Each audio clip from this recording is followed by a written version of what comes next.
This is the Council Magazine. My name is College Marrow, and we focus on politics, social issues, and business in Essex County.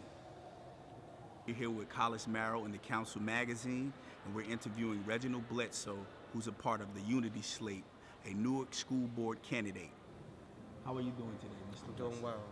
Thank you for having me, College. Thank the Council Magazine for giving me the opportunity to express my philosophy and position on education for the city of Newark. I would also like to say that I am running on the Newark Unity Slate. My ballot position is A6. I'm running along with two dynamic women, Ms. Josephine Garcia, who happens to be A5, and Ms. Felicia Johnson, whose ballot position is A15. Remember to vote for us April 25th.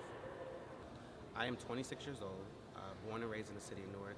Attended Quitman Street School, went on to Morton Street School Middle, graduated from high school in 2009 from Newark Tech High School, then went on to receive a degree in political science from Montclair State University.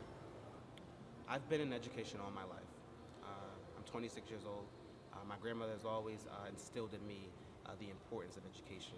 She's always said to me that you cannot go anywhere in the world without having a sound education. So I always say that education has always been a passion of mine. I'm always constantly learning every single day. So in terms of the political side, in 2014 I was an unsuccessful candidate for the board under Mayor Baraka's, then Councilman Baraka's ticket, the Children's First Team. Fell short by 66 votes. Was given the opportunity to do it again in 2017. The mayor said, "It's your time." I said yes, and I'm running now. It's great that we're going to see local control come back after 22 years, but the thing is that we have to make sure that we understand as a city is the importance of maintaining local control.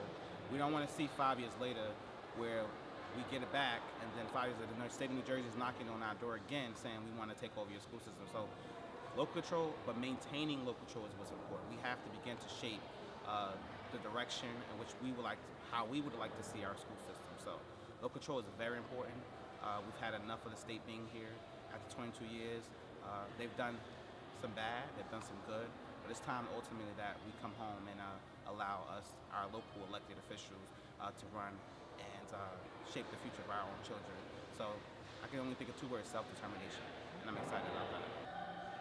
Amongst our elected officials, that there is a divide on the philosophy of education. Some believe in charter, some believe in public. So we've decided to come together as one group, putting aside our political philosophies and working together so that we show the state of New Jersey that the main focus is about our children. It's not about the politicians, it's not about what type of education you choose for choice for your child. We all decided to put that all to the side and to come together in unison to make sure that we have a local control and make sure that all of our children are receiving a 21st century quality education. We've seen that the board has been split in so many directions. So my personal aspiration and goal for that is that we all come together as one body, come together to find a new superintendent, and potentially I would love to serve on the program and instruction committee. One philosophy, or one thing I would like to push as a candidate is to create a law and public safety program. What we see now in the city, that there are a lot of career opportunities that are available to our children, middle-aged adults, and we've noticed that our police department has shrunk over the past couple of years. So by bringing back a public safety program, I would love to see a fire science, and by creating that type of program, it would create an opportunity to teach towards the fire exam. So that when a kid decides to graduate and go on to college, if college is a choice, that they have that career opportunity available to them. Another thing is to teach towards the sheriff and police department's exam. To do that, that would ensure our kids an opportunity once they graduate from college. Right now, there's $1 billion worth of construction going on in the city. We should be creating the next plumbers, the next carpenters, things like that. And those are things that we should be talking about, because we know college is not an option for everyone. We would like our children to go to college, but we have to make sure that those careers are out there and they have the tools available to them to go after them. I work with Dashe Carter, I work with Marquise Lewis, Phil Sellinger and I know each other. I see myself fitting in fine. They know me very well by being active in the community, serving as an aide to Councilman Osborne. So I'm very personable. What I would say is that I'm very honest and I'm very direct. Um, and I'm able to get along with anyone, the most difficult person and the most intelligent person, nice person. I'm able to get along with anyone. And I think that's one of my strengths. Weaknesses, I try not to focus too much on that because there's no perfect being, but I would say one of my weaknesses would be that I have a problem with trusting people. So that trust factor may come in, but I think me being able to work with anyone and being able to have an honest dialogue would pretty much dilute that weakness. There should be a top to bottom audit of all the programs. We'll read 180, the park assessment, things of that nature, to see what is working and what's not working. We have a lot of prevention programs, but student assessments and student success rates aren't meeting the assessment rate. So I would call for a top to bottom assessment of all the programs. I would also call for quarterly testing. I think that there should be a mandatory diagnostic assessment for each student so that we know where they are coming into whatever grade level. And then we should maintain and monitor that growth by doing quarterly assessments to see have the child or the student learned or the performance has increased or decreased. I think assessments are necessary, but not. It shouldn't be too assessment heavy. My concern is that we've come to the basics of teaching towards the exam, and we're not teaching a lot of our children the common sense. Growing up, I had to learn certain things, life skills, and I think that should be a part of some assessments specifically because it's more relatable. The board is tasked with monitoring the day-to-day operations. We're not directly involved with running it, but the thing that we have to do is we have to make sure that we hire a great superintendent. And by doing that, he would hire great administrators. And then it would trickle down to hiring great qualified teachers. One thing that I like that they do in New York City is that they're actively recruiting African-American young men to teach in the school system. And I think in Newark we should definitely create another campaign similar to that, specifically to your question, hiring and maintaining qualified teachers. We should do like every other town and have them invest in the city, require that they live here a certain amount of years.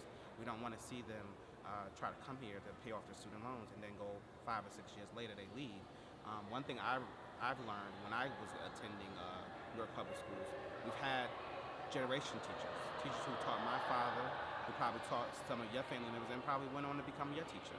So we need to get back to that community-oriented method of recruiting educators that have a long-term investment in the city.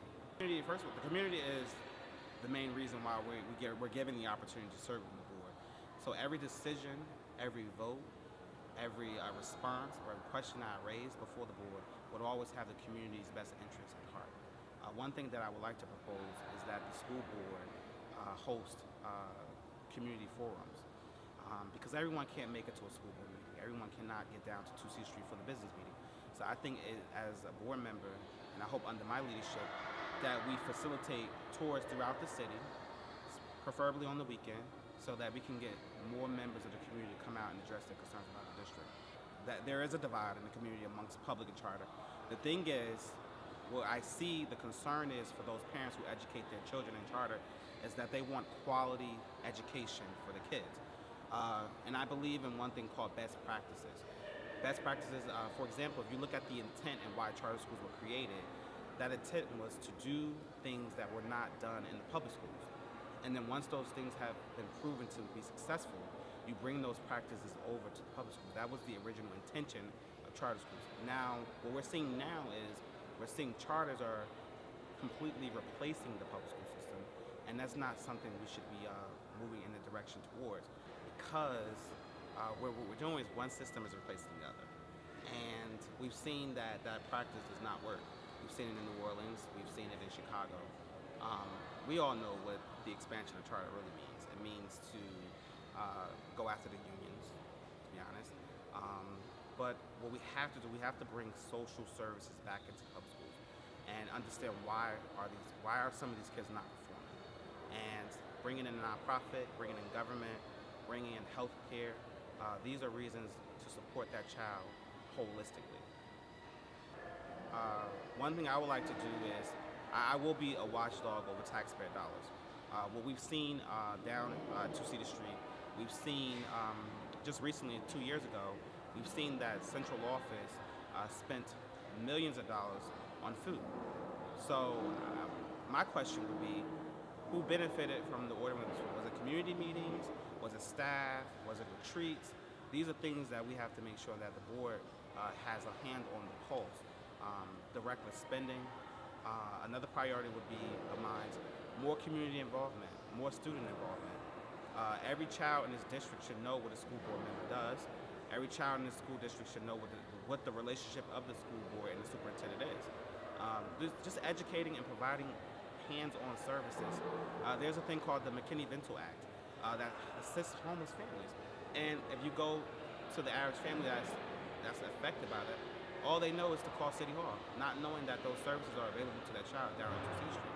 So these are the things that we need to get out to the community. And as a school board member, that's my job and my role, is to make sure that those opportunities get out and that they're available to them. This is the Council Magazine. My name is Collis Merrill, and we focus on politics, social issues, and business throughout Essex County.